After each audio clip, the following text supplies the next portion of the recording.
Okay, well, welcome guys. So I am here today. I have my original coil springs.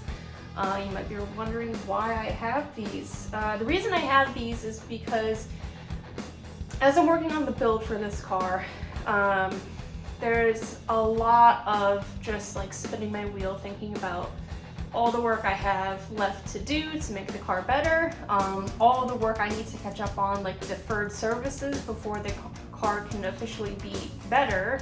And then there's the typical project creep.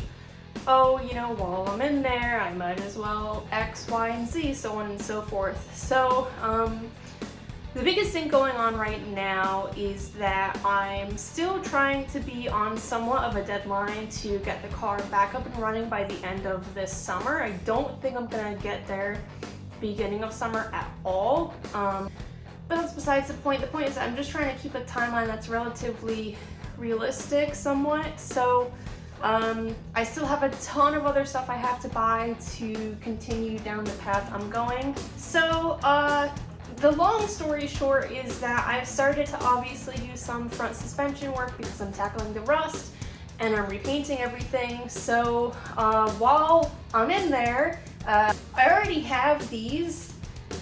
These are already pretty good. I mean, they look horrible, but there's nothing really wrong with them.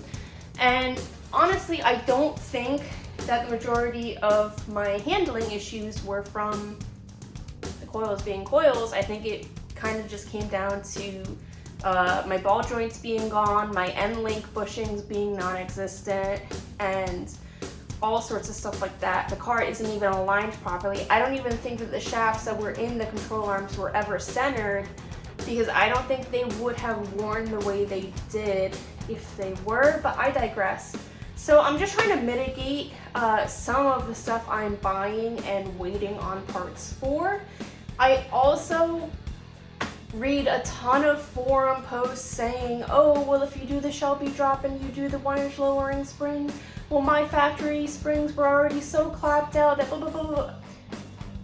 My car rode really high up in the front. The springs that I originally wanted to order were on back order for the longest time. I wanted to go with a set of progressives that you could get off CJ Pony. I think Scott Drake makes them. Ironically, today, those springs are not on back order anymore, but guess what? I already made my mind up. So, I'm saving that $250 for when I have to buy a TKX, when I have to buy the wiring harness, so on and so forth. I have some time to kill today, and I don't know exactly how low I want to go in the front of my car. I already did the Shelby Arnie drop, so as everyone says, it's about 5/8 of an inch when you do the 1-inch drop on the actual strut towers themselves. I don't know how tall of a tire I'm going to be running in the front. I have 14s on the car now. At some point, I want to upgrade my brakes, and to do that, I probably need to run a set of 15s to do that with most big or disc brake kits. So I don't know what I'm doing with any of those things, so I'm just keeping it simple. I'm cutting these today, and we're gonna maybe powder coat them at Lee's job or something. I don't know, but let's just get after it. Okay, so a few things worth noting before you go to cut your springs. There are tons of formulas and calculators online where you can measure the diameter of your spring, count how many coils you have, yada yada yada, and you can calculate actually an increase of your spring rate based off of how much coil you cut from your spring. So if you want to get into the engineering behind this, there are actual ways to do it. Now, I'm not saying that obviously this is a very cost-effective method. Obviously there are people that just aren't fans of that at all. I would say in a scenario like this where you kind of don't really know what kind of fitment you're going to have up front, you don't know if you're going to roll your fenders yet, there's just kind of a lot of questions, and you don't want to just like throw money at buying different sets of springs. This is a great first step. I mean, if I don't do this, these are going to go to a scrapyard where they're just going to sit and rot for 20 years until they break down to nothing. No one's going to buy these. Reduce, reuse, recycle, guys.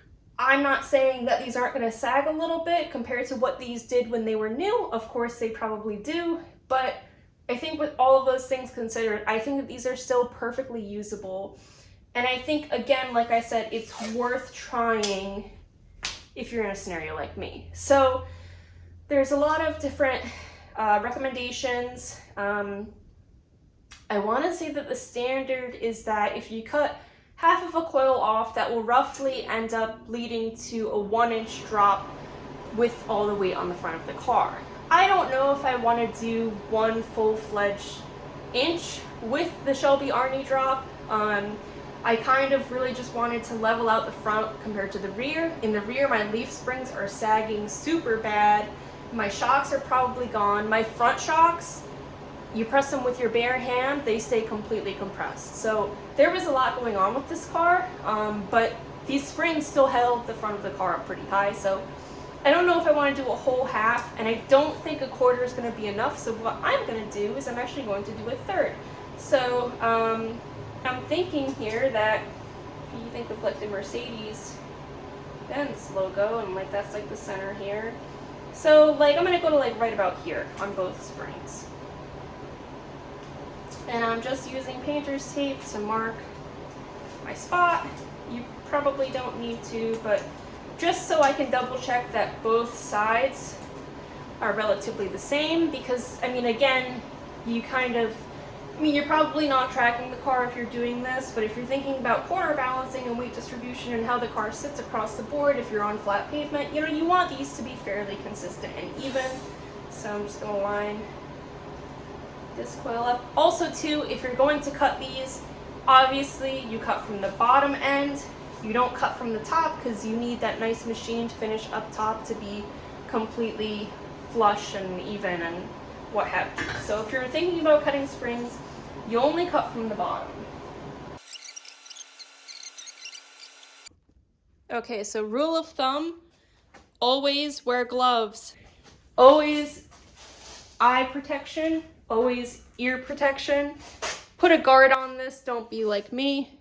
I didn't run a guard on this because I've been doing frame rail work and they usually get in the way. I should put one on to do this, but I'm lazy. I don't recommend doing that. What I'm gonna do here, I'm gonna put my feet on the bottoms of the coil just to keep it from wanting to go anywhere. It shouldn't really go anywhere, but just in case it gets a little bit of an attitude with me. Next thing, just start cutting.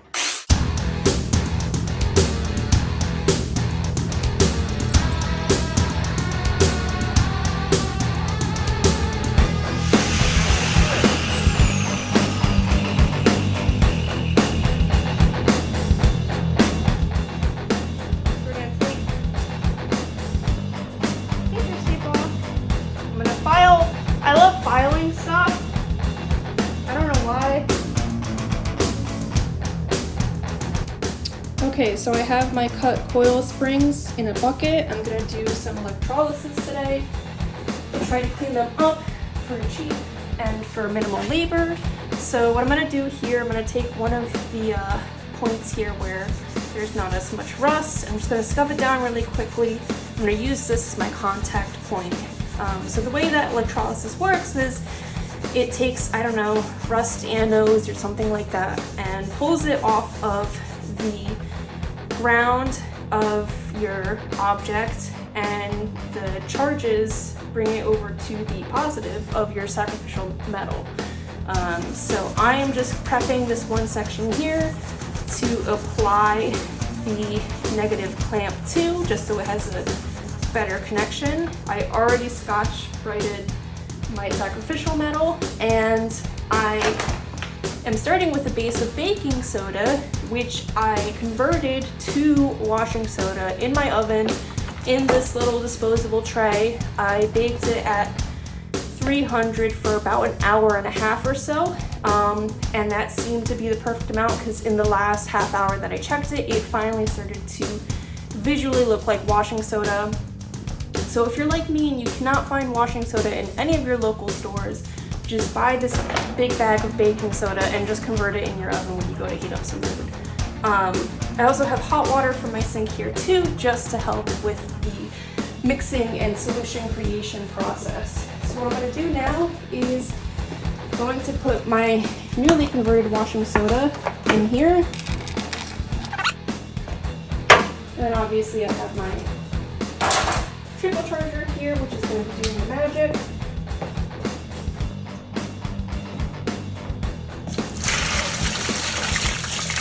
You're going to want to use a vessel that does not conduct. Ooh.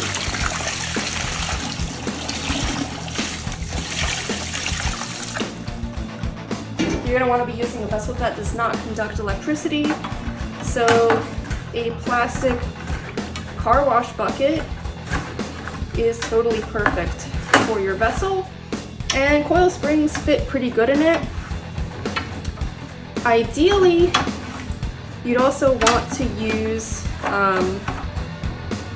probably 2 positive sacrificial pieces of metal to provide the most flow across all sides of the bucket and better disbursement. But unfortunately, all I have is this piece, and it's a little bit too thick for me to bend with my bare hands. So we're just gonna leave this as it is. All right, that's pretty mixed up. Essentially what the washing soda does is it allows the water to be conductive. Oh, I'm definitely gonna need more water.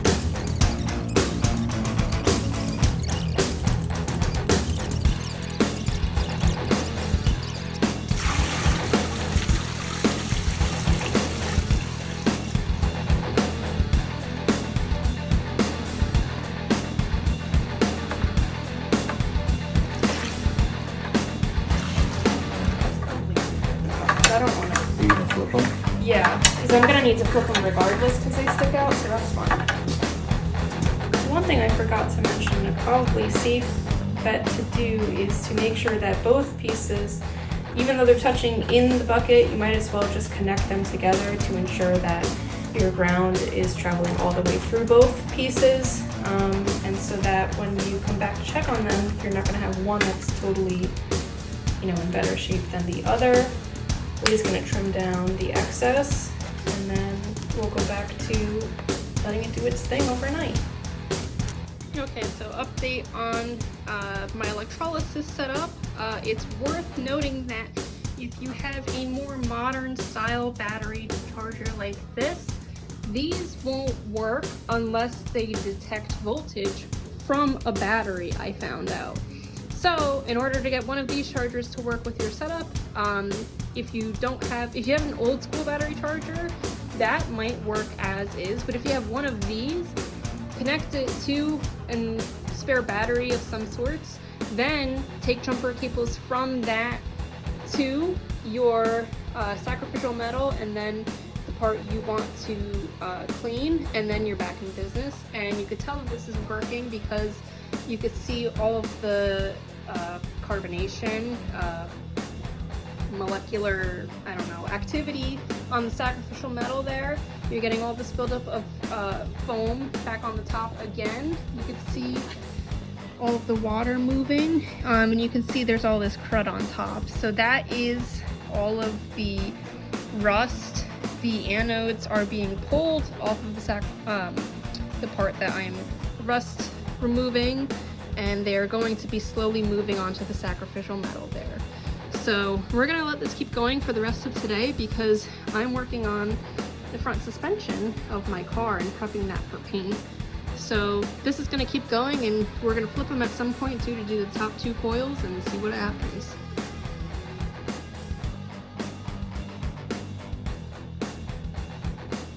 Does electrolysis work? I would say that whole flaky stuff stuck on my finger. I would say that works. I would say I'd rather do that than have to sand it by hand, that's for sure.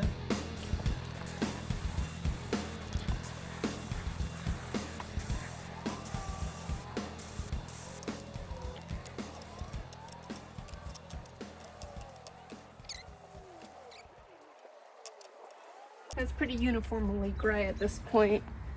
I think they flash rusted a little bit from just the washing soda and all of the rust, you know, pooling up in the water and making it not as strong. So generally, you don't want to do electrolysis for more than like 24 hours. As long as you have it set up right, that should be enough to clean your tool. But I got a little bit busy and a little lazy,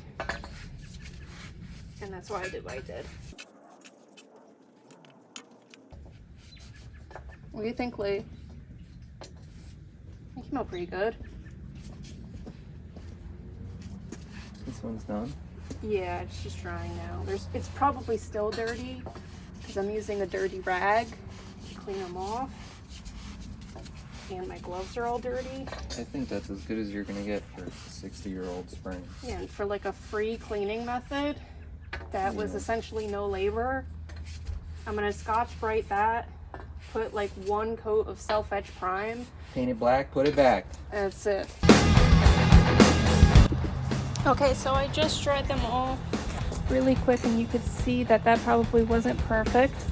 And so what I'm gonna do now, it's a little bit cold out tonight, and because obviously we know that there's a little bit of moisture left in these, I'm just gonna hit it really quick with the propane torch. I'm not annealing the metal. It would take forever to anneal these with this little rinky-dink thing. Just cooking them, warming them up slightly so that it'll kind of suck in the paint a little bit better, and it'll evaporate all of that moisture, residual moisture that could be left in the pores of the steel. Cook that out so that the paint has the best adhesion as possible. So you can see up here there's some moisture.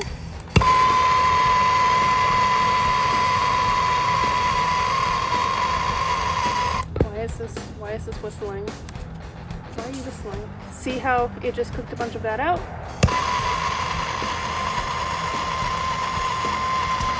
So it's pulling the water.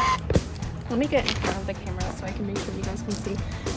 It's taking the water that's soaked into the pores of the coil, pulling it to the top surface, and then evaporating it. So that's why you can see I already did over here, and it's not reappearing because it pulled the moisture out.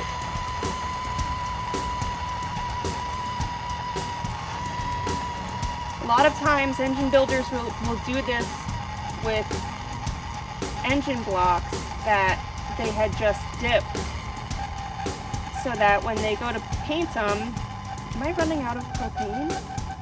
Oh no!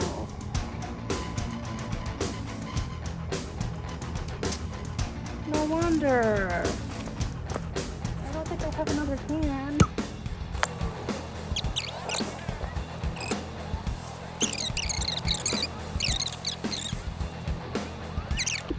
Haha, I do.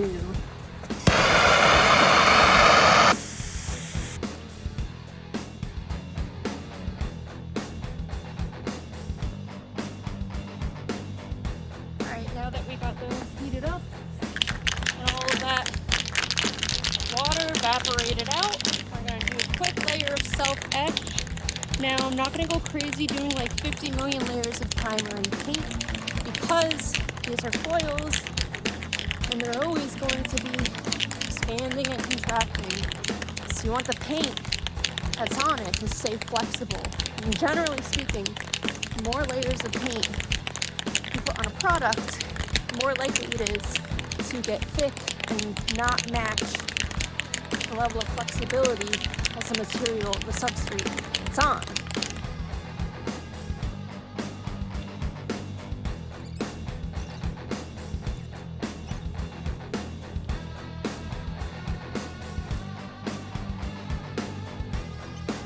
I call this spring on a string.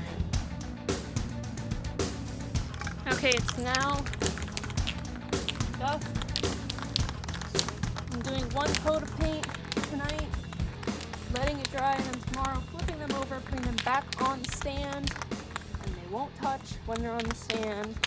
So I'm gonna go light in this area where there's that crevice so that you don't see like a dent from the lack of paint being able to get in there.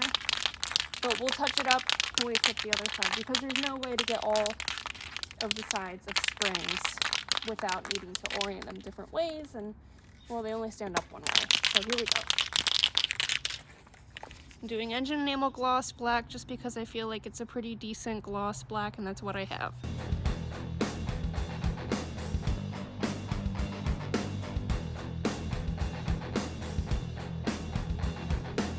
I want to show you guys just how much sediment, and hopefully you can see it here, just how much sediment and rust and paint, and I speculate a lot of brake dust and dirt and whatever else could have came up and out onto those coils over the years, and that all up there is iron. So yeah, it took all of that off. I didn't have to do any of that. But the best part is that I'm really happy with the finish of these things. Really glossy, a little bit of that pitted texture, you know, from the coils being, you know, exposed over the years, but they are pretty smooth for what they are. So overall, really happy with them, really happy with the sheen, and for essentially, I don't know, the $10 that it cost in baking soda to buy, everything else was free and stuff I already had on hand. So I rebuilt these essentially, rebuilt. I restored these for next to nothing, and now I'll be able to put my front suspension back together this weekend.